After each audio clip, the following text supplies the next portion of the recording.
Live from downtown Detroit, Local 4 News at 5 starts now.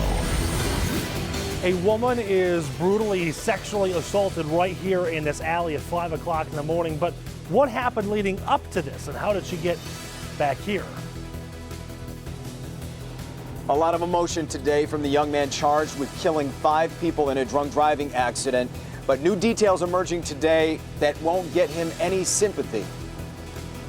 All right, Jason, but we're going to begin here at 5 with a severe weather alert. A violent storm rips through a Detroit neighborhood, and the threat of severe weather is far from over for us. We'll get a closer look at the damage that you see there in just a moment, but a lot to get to with the weather pattern that we're seeing developing right now. Yeah, you can see it right now. 4 Live radar is quiet, but later tonight we could see a new round of issues. Let's get over to Ben. Ben, the biggest concern here is the timing and nailing this thing down. Yeah, Kim, anytime we've got a threat of severe weather overnight when most folks are asleep, that really has us on guard, and that's the case tonight.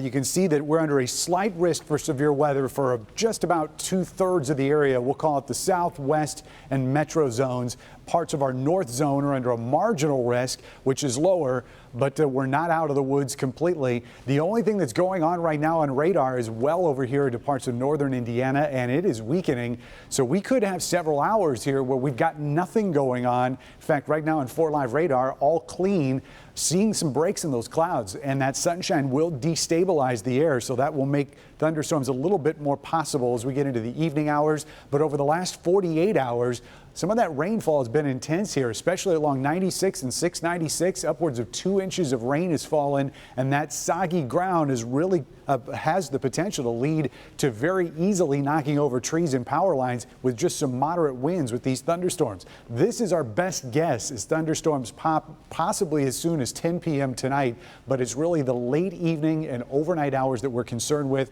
for the possibility of severe weather. So we'll be watching that very carefully. Let's get out to our Tim Pamplin, who has had damage from that first wave of storms. And Tim, it looks like just what we were talking about, some soggy ground, and those trees just got nailed. Exactly right. You're absolutely right, Ben. This is Freeland Street, Schaefer and Plymouth. Take a look at this. This big old maple tree came down and crushed this car. This happened around about lunchtime today. Mrs. Price, who lives in this home here, says that the skies turned dark, claps of thunder and lightning, and suddenly the branches of this tree started crashing down around her car. Now, normally when we see this, we see rotted trees. This is a fairly healthy looking tree, but it came down. Now, Mrs. Price tells me, unfortunately, she has no insurance. This tree is on her property. It's her problem. If you're a neighborly chap, maybe you can come over and help Mrs. Price out. She's up there. She's got no insurance and no car right now. That's the scene. I think we'll be seeing a lot more of this as the evening goes on. That's the scene right now on the west side. Tim Pamplin, back to you guys in the studio. Boy, that is an enormous problem there. All right, Tim, and we're going to be following the weather here on air all night long. But if you do have to leave the house, be sure you've downloaded the Local Forecasters app. You can track any changes, live radar as well. It's free in the App Store. Just search WDIV, and we will stay in touch, of course, with Ben over these next 90 minutes of news. Yes, indeed. Well, developing right now, a Fenton man stands charged with 5 counts of second-degree murder in a horrific crash back in May that killed 5 people in Livingston County. Matthew Carrier sobbed today as the charges were read in court. He's accused of being drunk behind the wheel. Prosecutors say he shouldn't have been driving in the first place. Jason Colthorpe was in court today and has more now. Jason? Yeah, Devin, this new information we've got is very disturbing about what could have been done that night to prevent this horrible accident. We're also learning more about the history of this young man, his history with alcohol. It's a tremendous problem that he was never able to get rid of. And you may be convicted for each death arising out of the same transaction. It took the judge an entire 15 minutes to read all 19 charges against Matthew Carrier this morning in Howell District Court. And by the operation of that vehicle, caused the death of Preston Wetzel. Carrier broke down several times when the judge mentioned some of the names of the 5 that died at the scene of that fiery crash at Argentine Road and M59 May 9th. Police say Carrier blew a stop sign around 10:30 p.m. and hit another car. 35-year-old Candace Dunn, who was coming home from winning an award for Parole Probation Agent of the Year, was killed along with her mother and her mother's boyfriend. 2 of Carrier's friends were killed in his car. the proof of the defendant's guilt is evidence in this case. Livingston County Prosecutor William Vaillancourt told the judge it was more than just Carrier's blood alcohol level that was well over the legal limit. He was driving at a speed approaching 100 miles an hour. Before this incident, he was questioned about whether he was too drunk to drive. He was told not to drive, but he acknowledged driving and continued to do so. In fact, the defendant later told police, "That was my choice before I got in the car." The judge concluded here that there is a pattern of bad decisions regarding alcohol with Carrier. His license was suspended in the first place because of prior alcohol convictions, twice as a minor in possession of alcohol and one other time driving while impaired. All of those convictions before he was even 21 years old. It was clearly enough for the judge to deny him bond. Reporting live, Jason Colthorpe, Local 4.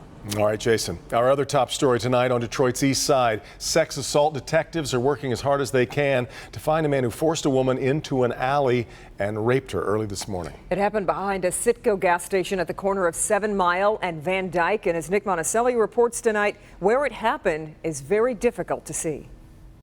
And I can't say this assault happened back here because he knew he wouldn't be seen, but take a look. There's no one in this area. In fact, the gas station is on the other side of that cinder block wall. But regardless of the intention there, he definitely took this woman, forced her around the corner, back into this alley, and then sexually assaulted her.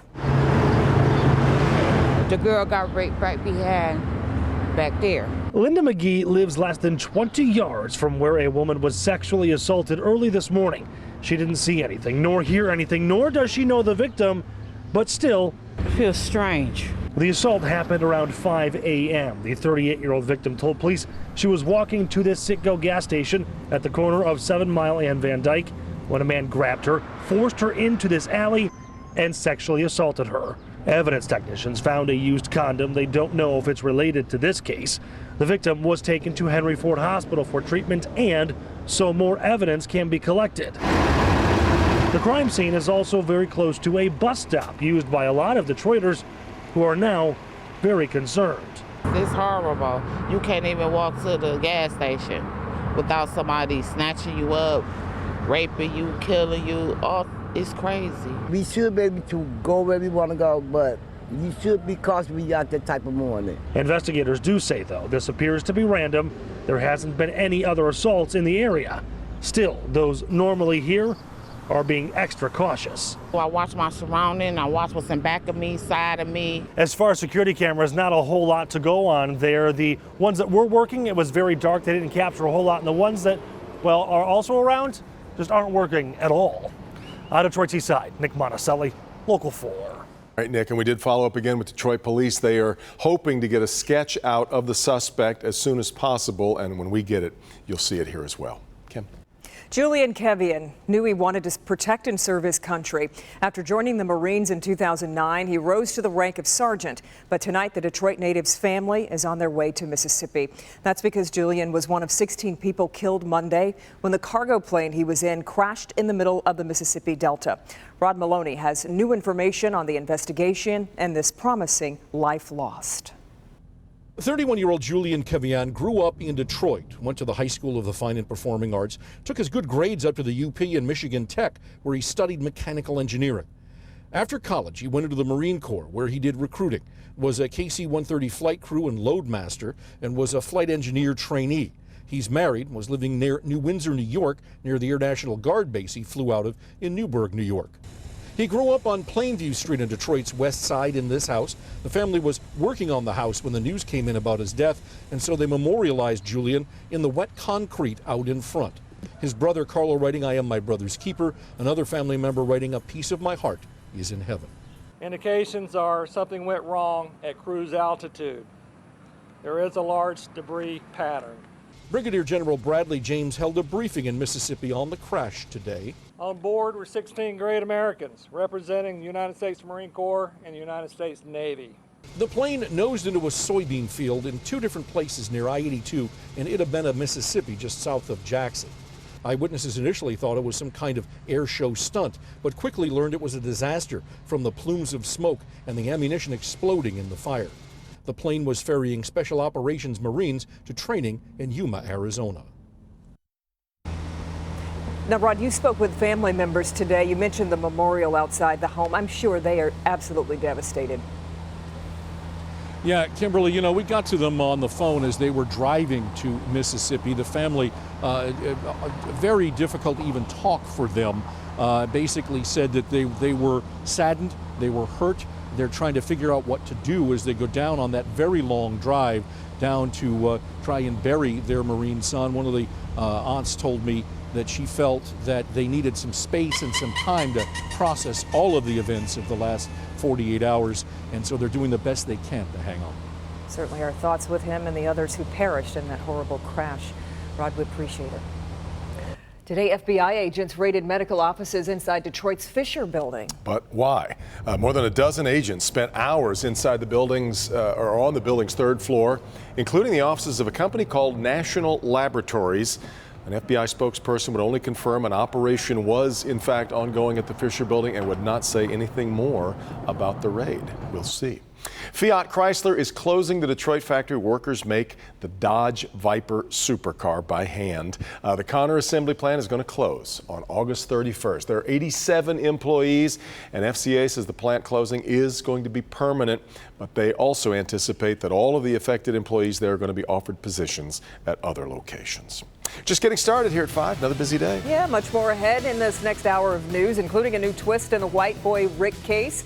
The defenders learning why the parole board's decision on Friday may not be so cut and dry. Also, a time to heal. 50 years after the summer of '67, why the wounds still run deep, and what 2 men are doing to try to fix that. Doc? Well, there's exciting news involving a new approach to treating cancer. I'm Dr. Frank McGeorge. Coming up, see how it works and who it could help the most. And we are live tonight in Manchester in Washtenaw County. Over my shoulder, a growing memorial after a car goes airborne off the road, killing 2 people inside. Family members asking tough questions about what went wrong here. Live report is next.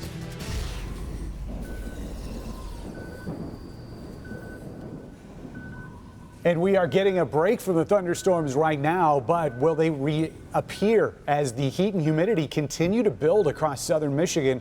We'll take a look at our severe threat for overnight next. New at 6. A local restaurant shaken by a large explosion, creating a crater outside. New at 6, what we've learned about the device and where it came from. Also, you can hear them, a litter of adorable puppies found stuck in a hole behind a house in Detroit, but the rescue had to be done today or it would risk losing these little lives. We'll tell you about it at 6 o'clock. Well, there are a lot of questions tonight surrounding a deadly crash in Manchester Township in Washtenaw County. It happened right near the intersection of Parr Street and City Road. That's right before you get into town. Devin? Here's where things get really interesting. You see from the damage, the car virtually threaded a needle between a power pole and a guardrail, plunging into a ravine below. We bring in Sean Lay, who is live there, and Sean, speed was definitely a factor with it.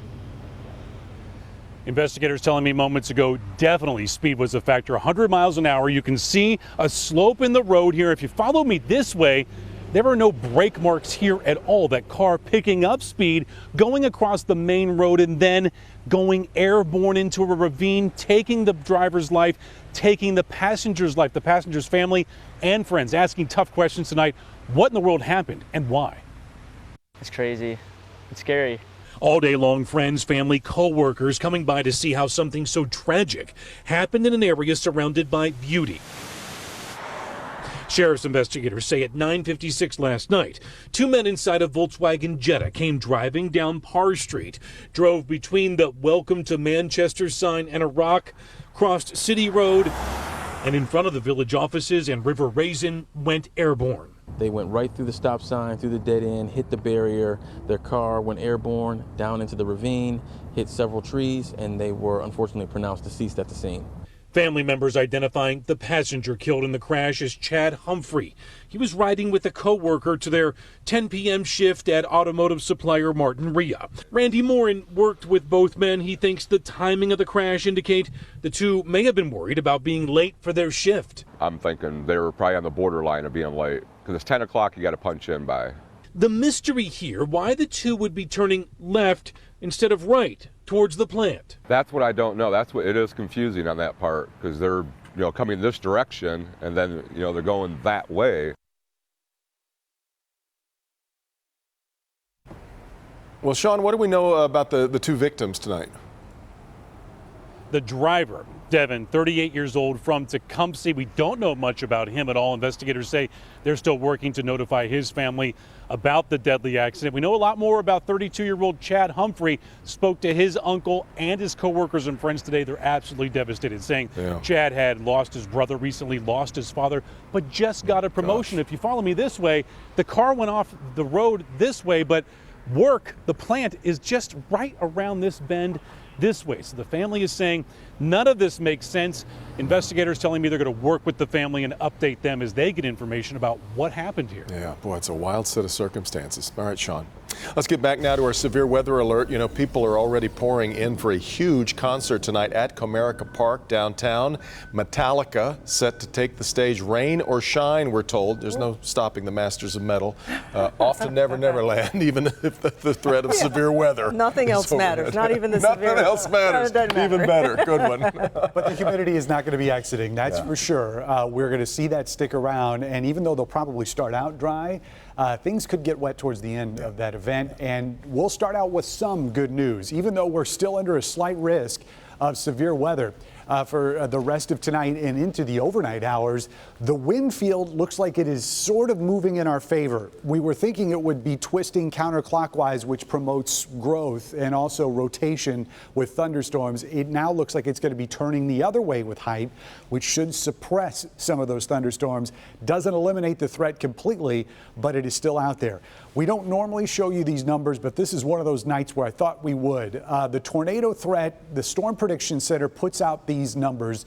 They're kind of, they could be misinterpreted a lot, but we'll take some time to explain it. The tornado threat over southern Michigan is 2%. What exactly does that mean? If you take any 25-mile radius anywhere in this green shaded area, that means there's a 2 in 100 chance that there's going to be a tornado during the time frame, which is going to be tonight. We were under a 5% risk earlier today, but they've shifted that on the other side of Lake Michigan because of that wind field change that we told you about earlier. Now, the straight line wind threat is still 15%. Again, within a 25-mile radius, 15 of 100 chances that those thunderstorms could produce straight line winds. It's a little bit lower the further north you get. So again, not completely out of the woods, but things are looking a little bit better. The time frame still remains late evening through the overnight hours. Now that the thunderstorms have moved on, temperatures have been able to climb to 83, and man, it is thick out there. Dew points are in the 70s. That is very tropical feeling air, and we've got a connection to the Pacific Ocean. You can sort of see it here all the way arcing across the Central Plains states and right into the Great Lakes, and we've got a tremendous amount of moisture. So that's the other reason that we're under a flood watch from now through early parts of tomorrow, is for the potential, really, because any of these thunderstorms could cause flooding problems across the area. Temperatures at 83, but that heat index right now at 88 still could inch up a little bit more, even though we've got mostly cloudy skies. If those clouds were able to break, the model's trying to put a couple pop-up thunderstorms here in the evening. That's a pretty outside chance. I think the better shot is going to be as we get closer to midnight. This is 11 o'clock. You can see those thunderstorms starting to pop. Then they'll start moving across the area. By 5 a.m., we should dry out and look for another round to come through as we get towards the end of the commute. But again, as we've been telling you, the models really don't have a good handle on timing out this situation. So just suffice it to say, we've got thunderstorm possibilities from tonight through the day tomorrow until that cold front finally crosses through going into early Friday. 74 tonight. Quickly looking at high temperatures tomorrow, should be similar, maybe even slightly higher than what we've got out there today. We're looking at mid to upper 80s here in our metro zone. South zone high temperatures are going to be anywhere between about the mid to upper 80s. And with that high humidity, we're still looking at heat index values that are going to be in the low to mid 90s. So north zone highs tomorrow may get as low as 77, but we will see relief for everybody going into Friday. So nevertheless, check in with us before you go to bed tonight. If you have to go to bed early, keep your local forecasters app powered up. Yeah. Don't run out for a sandwich. We'll be back to you shortly. I will be here. Okay. All right, Ben, thank you. Well, it may be the best gift you'll ever give. New tonight will tell you the one piece of paper you should have and why half of Americans aren't bothering to get one. Doc? Well, exciting news involving a first-of-its-kind cancer treatment. Next in Good Health, see how it works and who it could help the most. In Good Health, big news in the cancer fight this evening. Advisors to the FDA have unanimously recommended approval for a new cancer therapy. The treatment would be the first of its kind and targeted to children who are out of options. Dr. Frank McGeorge is here with the details. Frank? Well, Devin and Kimberly, you know, for years the mainstay of cancer treatment was surgery, chemotherapy, and radiation. Now, gradually, new therapies directed at specific cancer cells have emerged, and now therapies that use the power of a patient's own immune system to defeat the cancer are here. 12-year-old Emily Whitehead is the success story. In 2012, she was dying from one of the most common forms of leukemia called ALL. Nothing was helping until an experimental therapy called CAR-T. She'd have said a few years from now, your daughter will be the first child on earth with her immune system trained to beat leukemia. It would have seemed like a far stretch. Now Emily's survival has stretched to 5 years, cancer-free. CAR-T involves extracting special immune system cells from the patient, then reprogramming them. Those new cells are then infused back into the body, trained to find and destroy the cancer. Leukemia has very good treatments for most patients, but for the patients it doesn't work. This is really game-changing. The therapy from Novartis would not be used broadly. It's risky and can come with some severe side effects. Any pain anywhere? Other CAR-T therapies are on the horizon, including a promising one from Kite Pharma. In clinical trials, it's been shown to shrink tumors in 80% of patients with aggressive non-Hodgkin's lymphoma and send a third of patients into complete remission. Now, the treatment would be targeted for children and young adults. Also, while the full FDA is not required to follow its committee's recommendations, it usually does. Now, the real future of this therapy is to develop engineered T cells for other cancers, including solid tumors like lung, pancreatic, and brain. It was right now just leukemia. Pretty much, yes. Fascinating. Thanks, Doc. More to come. New at 5:30. A time to heal. We have a lot of people to this day that's still emotionally scarred from that. 50 years later, two Detroit men who lived through the '67 riots show us what's changed, what hasn't, and what they're doing to fix that. President Trump's pick for FBI director in the hot seat today. The parole board is ready to vote on the case of White Boy Rick, but it's more complicated than you think. Why a yes vote may not lead to an immediate release. It's dinner time. Severe weather alert tonight amid the threat of severe storms. 4 Live radar has cleared out after round one, but the threat is yet to come later on tonight. We definitely need to be prepared for the next couple of hours, especially overnight. Overnight, yeah. You know, the chances are lower. They haven't gone away completely, and I know it's frustrating for some and it seems confusing. I'd like to say they're gone completely, but you got to say what the data says. Right. And so we still have to be watching and be on guard tonight, mainly from the late evening into the overnight hours. There's nothing out there right now. In fact, those clouds have started to thin a little bit. That's allowed temperatures to get back into the mid-80s. Heat index readings close to 90, so that atmosphere is starting to sort of regain its strength, regain its instability. Right now, nothing has been able to fire, but once we get into the evening hours tonight, late evening towards daybreak, we're going to be watching that very intently. All the threats are still on the table, including an isolated tornado, but as we told you earlier, it is a very small chance. It got lower, as a matter of fact, and it looks like all the areas, the entire area is under that possible threat. But the metro, south, and west zones a little bit more likely than what we're going to see in our north zone. We'll break that down even further and show you what's to come for the rest of the week in a few minutes. Guys? All right, now to a brand new twist tonight in the White Boy Rick Wershe's fight for freedom. The defenders explain why the parole board's decision won't be so cut and dry.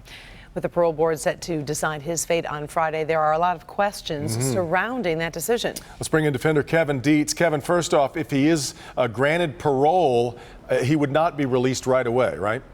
That's right. They could vote on Friday to release him. He'd still have to spend at least 30 to 90 days behind bars. The Michigan Department of Corrections says they have procedures and policies that they follow. Every parolee has to follow them, and that includes Richard Wershey. A yes vote Friday for parole would not swing open the prison gates for Richard Wershey. The Michigan Department of Corrections will take another 30 to 90 days to make sure Wershey has a safe place to live and plans for a job. I'm not going to go back and live in my old neighborhood or you know, I have good people. I have a good support team. I mean, there's people that have come into my life. Wershey says the teenage drug icon known as White Boy Rick is dead. What remains is a 47-year-old man named Richard Wershey who wants nothing to do with the old way of life. He's eager to live an ordinary life. I want to visit my grandkids. I want to visit my grandparents' graves. You know, I want to go see my mom.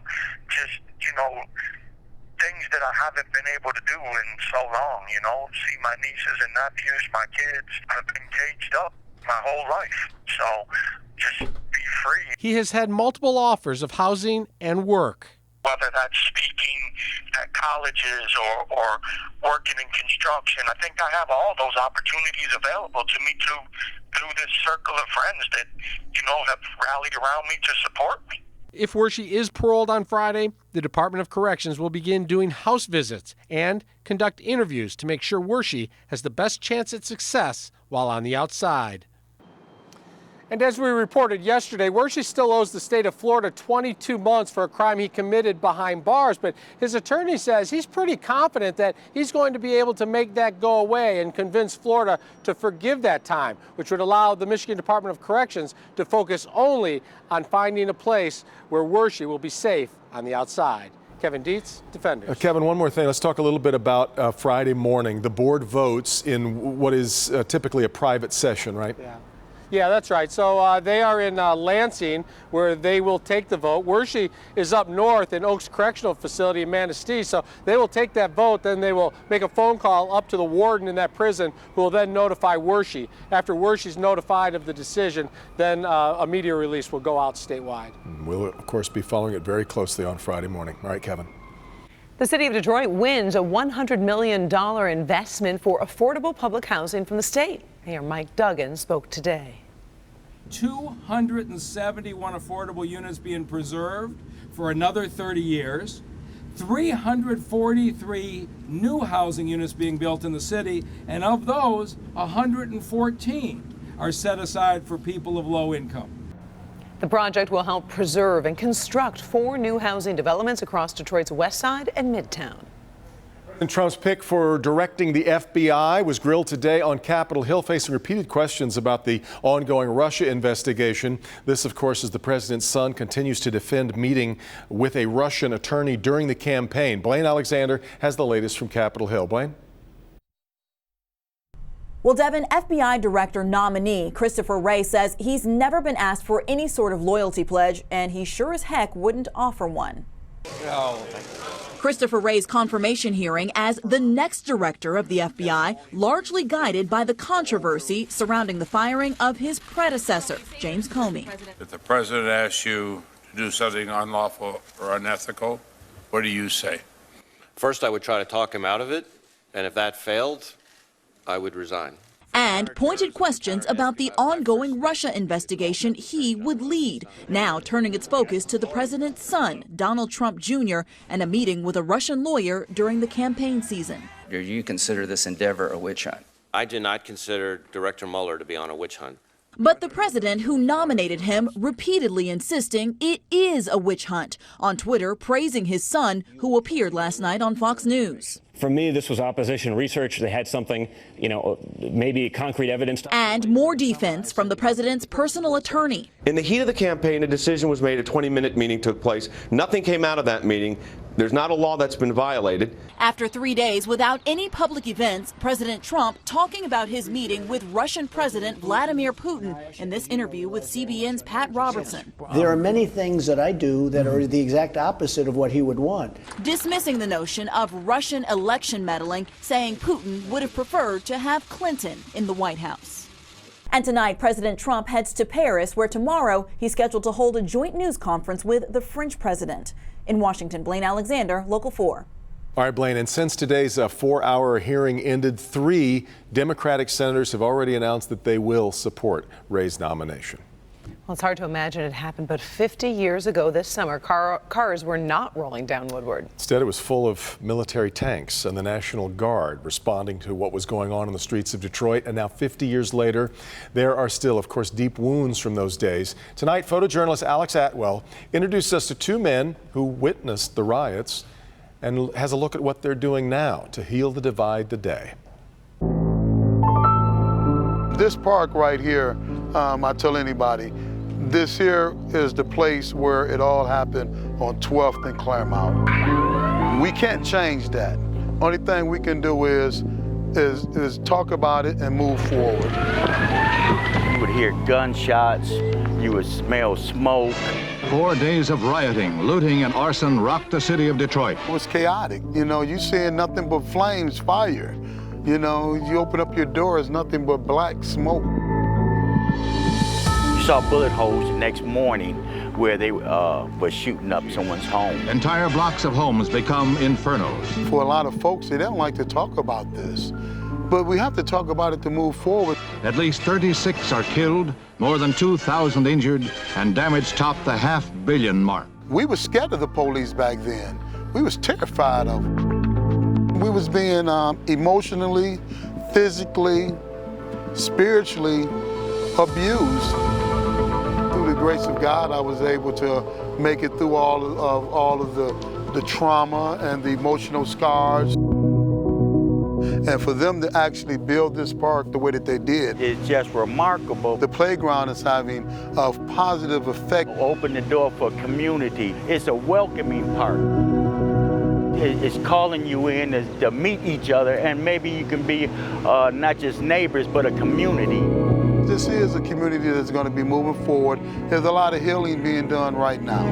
Being brought up in the church, God loves us all. We all should be able to get along no matter where we are in life and just enjoy each other. Love. They are trying to get an official designation for their work, and we've put a link for that on clickondetroit.com. Go to story.